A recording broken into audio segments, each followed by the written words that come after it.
Hola, quería hablar sobre un ejercicio sobre el que varios han preguntado. Es un ejercicio del práctico 4 de la parte 2 y es el ejercicio 4. Involucra a la función f de x que vale x si x es un entero y que vale 0 si x no es un entero. Se pide que se grafique esta función y preguntan cuánto vale la integral entre a y b de f. Grafiquemos esta función. Es algo así. En los puntos que no son enteros, la función vale 0. Y en 0 también vale 0. En 1 vale 1, en 2 vale 2, en 3 vale 3, en menos 1 vale menos 1 y así sucesivamente. Entonces, cuando pensamos en calcular su integral y pensamos en la integral como el área bajo el gráfico, esto no tiene demasiado sentido, ¿sí? Cuando nosotros definimos la integral como el área bajo el gráfico de una función, estábamos pensando en una función como esta que está graficada acá. Es una función cuyo gráfico es una curva que delimita una región que ciertamente tiene un área. Una región geométrica bonita cuya área aspiramos a calcular. Sin embargo, definimos la integral en términos de sumas superiores, inferiores y todo eso. Y una vez que tenemos esta definición formal, matemática de la integral, tiene sentido que nos preguntemos si esa definición se aplica a esta función, cómo se aplica, si esta función es integrable con esa definición de integral, etc. Y a eso apunta un poco ese ejercicio, a desafiar un poco la intuición, tratando de trabajar a partir de una definición matemática rigurosa en el caso de este ejemplo concreto. Entonces, vamos a comenzar con un ejemplo un poquito más sencillo. Vamos a tomar la función g de r en R, que vale 1 si x está en z y 0 si x no está en z. Entonces, también es una función que tiene saltitos en los enteros. La diferencia es que en todos los enteros vale 1 y acá está su gráfica. Entonces, esta función ¿será integrable? ¿Cómo es una suma inferior o una suma superior de esta función? Entonces, ¿cómo es la integral de esta función en un intervalo cualquiera? Por ejemplo, en el intervalo menos un medio, 11 medios. Bueno, vamos a tratar de responder esta pregunta. Entonces, la primera observación importante es que en cualquier intervalo hay puntos donde esta función vale 0. O sea, hay puntos que no son enteros, que no corresponden a números enteros.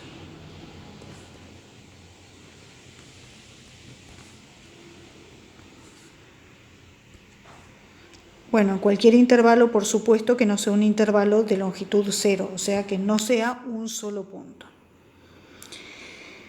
Entonces, si tenemos una partición P,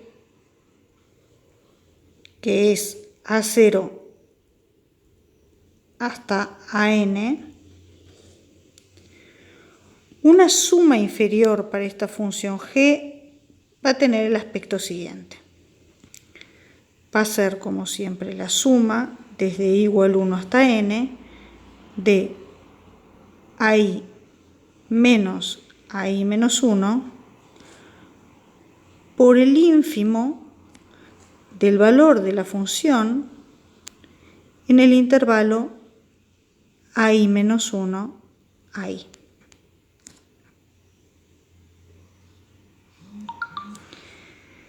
Cuando AI es más chico que AI menos 1, o sea, cuando el intervalito este que está acá es un intervalo que no es un solo punto, que es el caso siempre en las particiones que estamos tomando,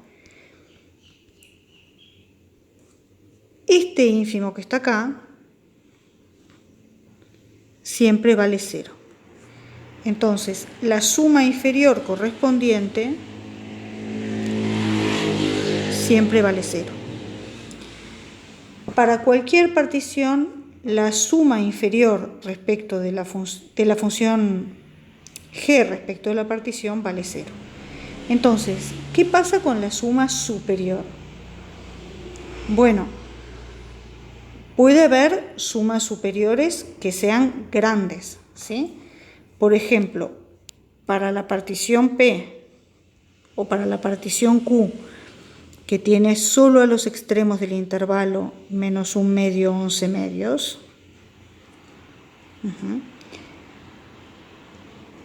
El supremo de G en este intervalo menos 1 medio, 11 medios, que es el único intervalo de la partición, es 1, y la suma superior de G con respecto a Q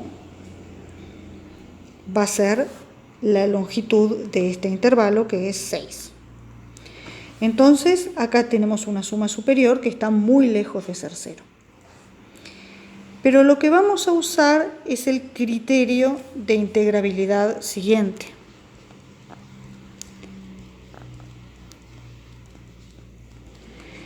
La función g es integrable si y solo si para todo número positivo epsilon existe una partición P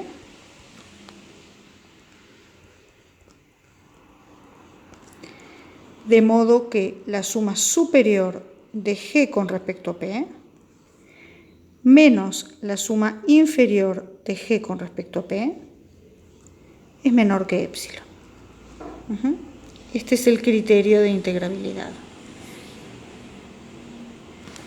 Entonces, las sumas inferiores siempre van a valer 0. En el caso de esta función, este criterio lo que nos dice es que la función va a ser integrable si y solo si para todo epsilon positivo podemos encontrar una partición P de manera que esta suma inferior sea menor que epsilon, ¿sí? Porque ya sabemos que para esta función la suma inferior va a ser 0. Entonces necesitamos que la suma superior sea menor que epsilon. Y bueno, ¿qué quiere decir esto en el dibujo? Quiere decir lo siguiente. Vamos a graficar la función, ¿sí? Tenemos acá el punto menos 1 medio, acá tenemos el punto 11 medios, que es 5 y medio.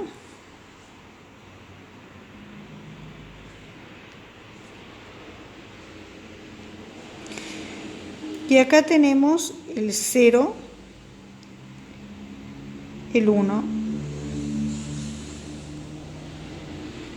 el 2, el 3, el 4 y el 5, que son los puntos donde la función vale un poco diferente. Grafiquémosla.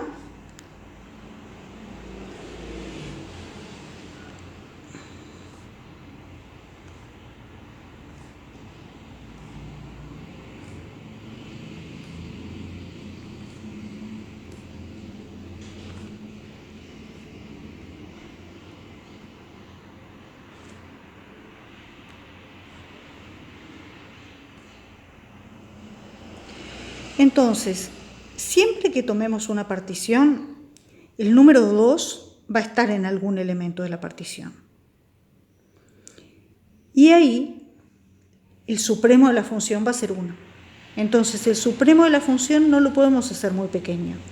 ¿Qué es lo que tenemos que lograr? Tenemos que lograr que el número 2 esté en un intervalito de la partición que sea muy cortito, para que aunque después lo multipliquemos por 1, que es el supremo, eso siga quedando algo chico.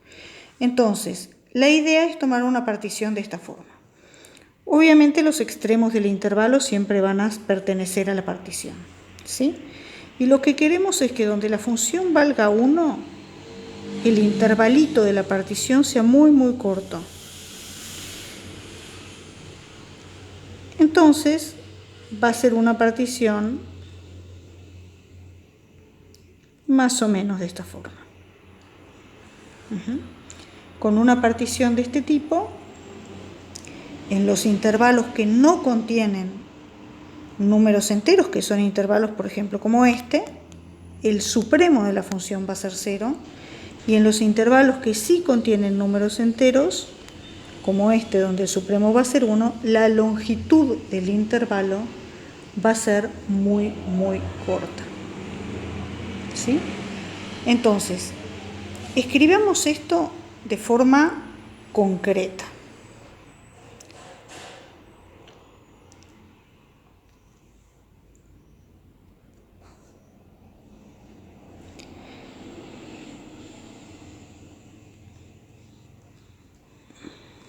Vamos a tomar un número chiquito, un número natural n, con la idea de que 1 sobre n va a ser muy chiquito. Entonces, vamos a llamar P sub n a la siguiente partición. A la partición que va a tener el menos 1 medio, después el menos 1 sobre n, 1 sobre n, 1 menos 1 sobre n, 1 más 1 sobre n, 2 menos 1 sobre n, 2 más 1 sobre n, 3 menos 1 sobre n, 3 más 1 sobre n, 4 menos 1 sobre n, 4 más 1 sobre n, 5 menos 1 sobre n, 5 más 1 sobre n y después el extremo derecho del intervalo, que es 11 medios. ¿Sí? Con esta partición concreta, este punto que está acá, por ejemplo, este punto que está acá es el 2 menos 1 sobre n, este punto que está acá es el 2 más 1 sobre n, entonces este intervalito verde que está acá tiene una longitud de 2 dividido n. ¿Sí? Es una longitud muy pequeña. Entonces, ¿cómo va a ser la suma superior de la función g respecto de la partición Pn? Bueno, va a haber un montón de sumandos que van a valer 0. Todos los que corresponden a estos intervalos largos que están acá. Porque en esos intervalos no hay ningún entero. Entonces el supremo de la función g en ese intervalo va a valer 0. Y después va a haber 6 intervalitos que sí van a contar. Este intervalito corto alrededor del 0, este alrededor del 1, alrededor del 2, del 3, del 4 y del 5. Entonces va a haber 6 sumandos distintos de 0 que van a ser todos iguales. Y cada uno de ellos va a tener la longitud del intervalo correspondiente, que es 2 sobre n, por el supremo de la función en el intervalo correspondiente, que es 1. O sea, 6 sobre n. Para cada número natural n mayor o igual que 2, digamos, hemos encontrado una partición para la cual la suma superior es 6 sobre n. Entonces, dado epsilon positivo, tomemos n, de modo que 6 sobre n,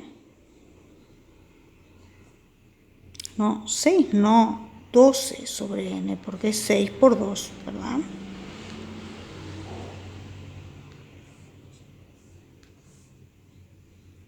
Sea menor que epsilon. ¿Sí? Si tomamos n suficientemente pequeño, ciertamente podemos hacer esto. Entonces, la suma superior de g respecto de la partición Pn menos la suma inferior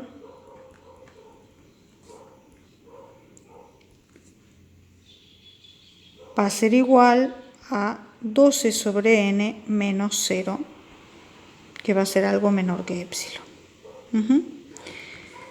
Entonces, con esto podemos concluir que g es integrable.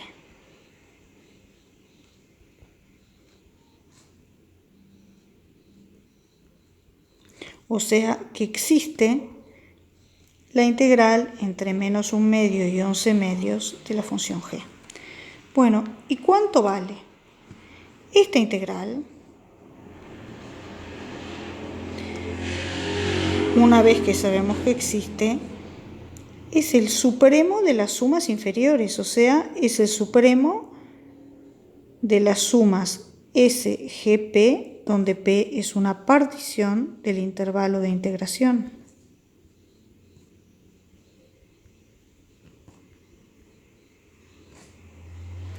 Pero como las sumas inferiores siempre valen 0, el supremo de las sumas inferiores es 0 y por lo tanto esta función integra 0. Entonces tenemos esta función g, que no es la función idénticamente 0, pero cuya integral igual vale 0. ¿Sí? Y si queremos entenderlo intuitivamente, tendríamos que decir que el área bajo el gráfico vale 0, porque ahí donde el gráfico no vale 0, que es en estos puntitos, es como que no hay área, ¿sí? Los puntitos son como muy flacos para que haya un área debajo de ellos. Bueno, ¿qué pasa con la función inicial, que era un poco más difícil? ¿Qué pasa con la función f, que no valía 1 en los enteros, sino que en el 1 vale 1, en el 2 vale 2, en el 3 vale 3? Bueno, lo que pasa con esta función es que cuando vamos a calcular las sumas superiores y tenemos, por ejemplo, un intervalito de la partición acá alrededor del 2 que es muy muy cortito, el supremo de la función en este intervalo vale 1. Entonces el sumando correspondiente en la suma superior, vale 2. Va a ser el área de un rectangulito con base muy pequeña, pero con altura no tan pequeña. Lo mismo va a pasar en el 3, ¿sí? Entonces, bueno, la cuenta que involucra las sumas superiores e inferiores puede ser, las sumas superiores en realidad puede ser un poquito más complicada, porque no todas estas alturas de los rectángulos cuya área calculamos en la suma superior van a ser 1, ¿sí? Pero de todos modos, si tomamos un A y un B, estas alturas siempre van a ser más pequeñas que B. Entonces, vamos a poder hacer una cuenta similar a la anterior que voy a dejar para que hagan ustedes, ¿sí? Espero que esto les sirva como ayuda para abordar el ejercicio 4 de la sección 2 del práctico 4. Hasta pronto.